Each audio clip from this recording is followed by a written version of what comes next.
now available in paperback and e-readers. Isis, Revenge of the Cyber Goddess. The goddess next door takes on the threat of a deadly digital diva driven to destroy the world in this action-packed, all-new Isis series adventure. Get Isis, Revenge of the Cyber Goddess featuring a bonus pin-up and the other 2 books in the Cyber Goddess saga at online bookstores everywhere today. Hi everyone, it's Shawn here with another comic review video. Now, there are comics and then there are classics. And when I look at Josh Howard's T-Bird and Throttle, I have to say that this comic is going to be a future classic on the level of comics like Dark Knight Returns and Watchmen, in that it's going to be the kind of comic that practically redefines the whole genre of comics. Now, most people wouldn't say that about a book like T-Bird and Throttle, but once you have read this book and experienced Josh Howard's storytelling with these powerful visuals, you will say that this book is going to be a classic on that level. Now, I've been a big fan of Josh Howard's comics for years, whether they be the indie books he's done with Dead at 17 or books he's done for other publishers like DC Minx's Clubbing or the Monster High comic that he did.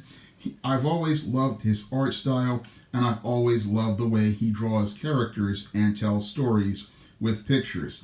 And with T-Bird and Throttle, I believe he has crafted a masterpiece with this comic, and this book has built up over the last couple of years into a powerful climax that pays off in this fantastic 4th issue. Now, this book has been building over the course of the last 2 to 3 years and has been the best comic, as I see it, of 2018 with T-Bird and Throttle 0 and number 1, 2019 with T-Bird and Throttle number 2, and 2020 with T-Bird and Throttle number 3. So this has been one of the best books over the last 4 years, and I'd have to say in 2021 we've got another book that is one of the best books of 2021 and possibly will be one of the best comics of the starting of the brand new of the decade. So I have to say that, T-Bird and Throttle is going to be one of the best comics of this decade after reading number 3 and after reading number 4. I mean, this book is what everybody should want to get in a comic, and it is a textbook model of what a quality comic storyline should be. And this 4th issue is a textbook model of how a comic book is supposed to pay the reader off for investing their time buying all the previous issues.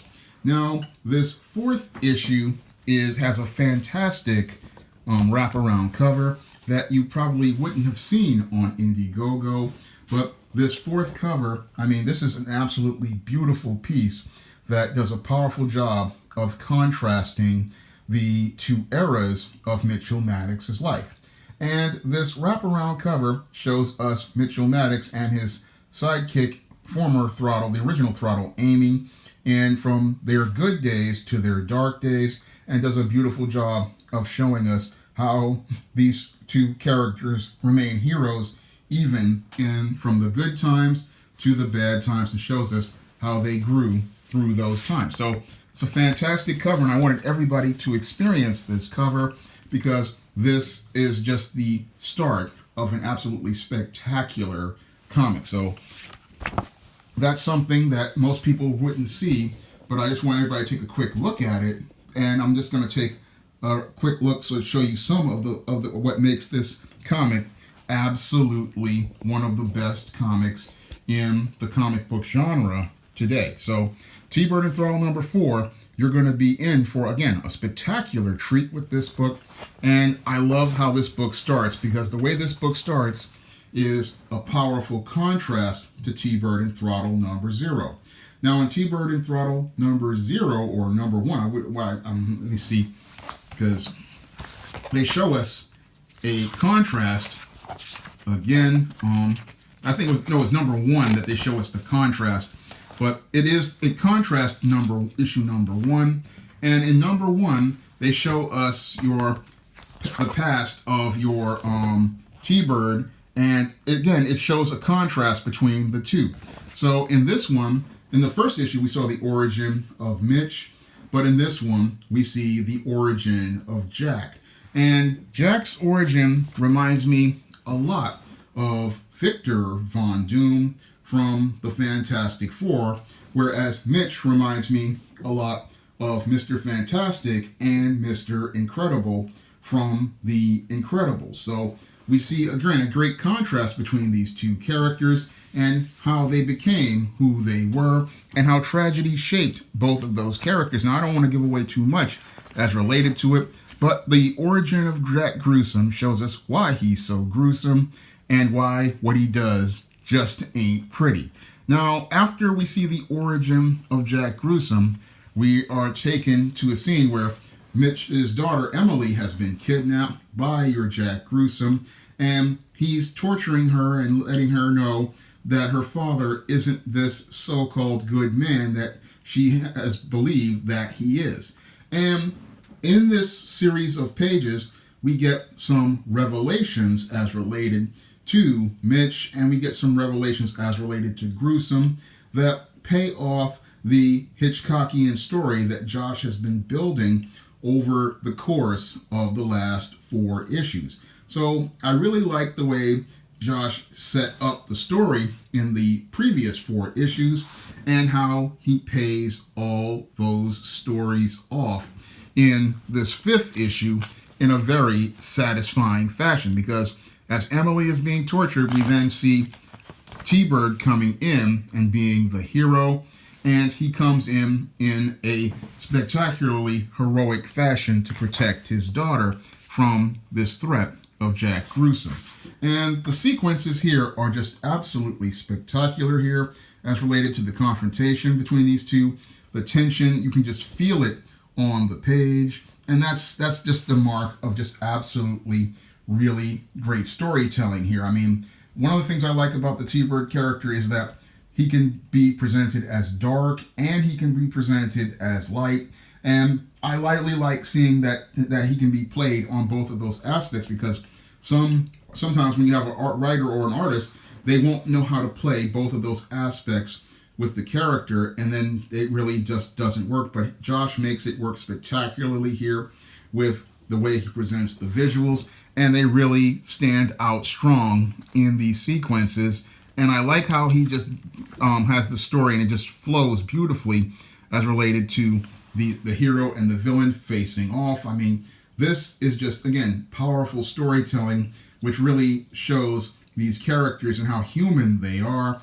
And I really like the way he presented everything in this 4th issue as related to the Gruesome character and his issues with your Mitchell Maddox, and how it just is so personal for him and how he wants to destroy his life because he believes that your Mitchell Maddox destroyed his life. But I'm not going to give away too much because, again, this comic is just too good to spoil for you, and it's too good for me to just show you everything about this comic because it's just so well done. I want you to go out here and experience this comic for yourself. I really want you to go out here and experience this comic for yourself, because this comic, again, is just so powerful as related to the way the sequences are, and then your Mitchell's, drive to be a hero, because he wants to go out here and be a hero one last time, find one way to redeem himself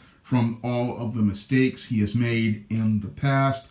And he wants to go out here and be that hero, not only that hero for Sentinel City, but he also wants to be that hero for his daughter Emily. And he wants to go out here and be that man who goes out here and does right. And I really liked all of those elements as related to the character. And as I was reading this comic, it reminded me, it just felt like a big budget action movie. I mean, I felt like I was watching an animated action movie, and that's what good comics have. The panels move in such a way that they feel like they're alive, and that's one of the things I loved about Josh Howard's T-Bird and Throttle. It took me back to my days in high school in the 80s. I mean, when you read a really good comic, it feels like it's moving. It feels like it's dynamic. And when you look at the panels here as related to T-Bird and Throttle, oh, they feel like they're moving and they feel like they're alive. And again, the plot points, everything here is just done so nicely and organically that it feels like it just pays off everything. And there are just so many great sequences in this book. I just don't want to give all of that away because Josh did an amazing job on this book, and I don't want his hard work to be spoiled and by a guy doing a review like me. I mean, I love Josh Howard's work, and I hope one day to be able to do a comic with him. But I don't want to spoil his work because he worked hard on this book, did an amazing job on it. And this book is just so great that I want you to go out here and experience it. I mean, this is, as I see it, one of the best books of the 2020s and one of the best series of the 2020s. If you want to see a comic with absolutely fantastic writing that is on another level as related to storytelling, another level as related to character development, and artwork that just is absolutely beautiful to look at, and a book that every time you read it, you're going to experience something different, then you definitely want to pick up the T-Bird and Throttle comics. I mean, I got mine on Indiegogo, and you can get yours on Josh's website right now. And he's also got a collected trade available on his website. And you definitely want to pick up this T-Bird and Throttle series because it's an absolutely great series. And I have to say one thing. I mean, Josh's writing on this one is top-notch. He really does a great job with these characters in the character transformation arc in this book. And he keeps things open for readers to experience these characters once again in the future. I mean, this is really what good writers do. And the storytelling here is, again, absolutely spectacular. You're not going to be disappointed with this book. And you're not going to be disappointed with any book in this series. I was glad to be able to pick these up in the paper. First, I picked them up in digital, and I'm glad to have these in paper copies because the only way you can really enjoy this story is really by holding it in your hand and reading it, and you don't want to miss, again, this book because it is an absolute future classic. Once you read this, you'll be reading it like you'll be talking about it like people talked about Dark Knight Returns in the 80s and the 90s, or Teenage Mutant Ninja Turtles in the 80s, or some of the other comics I've picked up over the years. I mean, this is, as I see it, going to be a future classic, and you want to be able to say, I got this future classic in paper format. You definitely want to get this future classic. This is one of, as I see it, not only the best book of 2021, but the whole T-Bird and Throttle series, as I see it. This whole series is one of the best series of the 2020s, and you definitely don't want to miss this entire series. So if you want to pick up Josh Howard's T-Bird and Throttle, you can head over to his website and you can pick up either the single issues, or you can pick up the collected trade paperback by heading over to his website. And if you want to pick up my first comic, Esteem No Good Deed, you can find that comic on Amazon.com for 99 cents on Kindle. And I'm hoping to get the John Haynes at Death's Door comic out sooner rather than later. But until then, you can pick up the books in the John Haynes series, the ISIS series, and the Esteem series on Amazon.com in paperback or Kindle format. You can also find some of those books on Smashwords, the iBookstore, and Google Play. That's all I have to say for this video. You can comment, rate, and subscribe. Now available in paperback and e-readers, Isis, My Sister, My Frenemy. It's a sister act as the goddess next door and the devilish diva team up in this action-packed Isis series adventure. Get Isis, My Sister, My Frenemy in paperback and e-readers everywhere.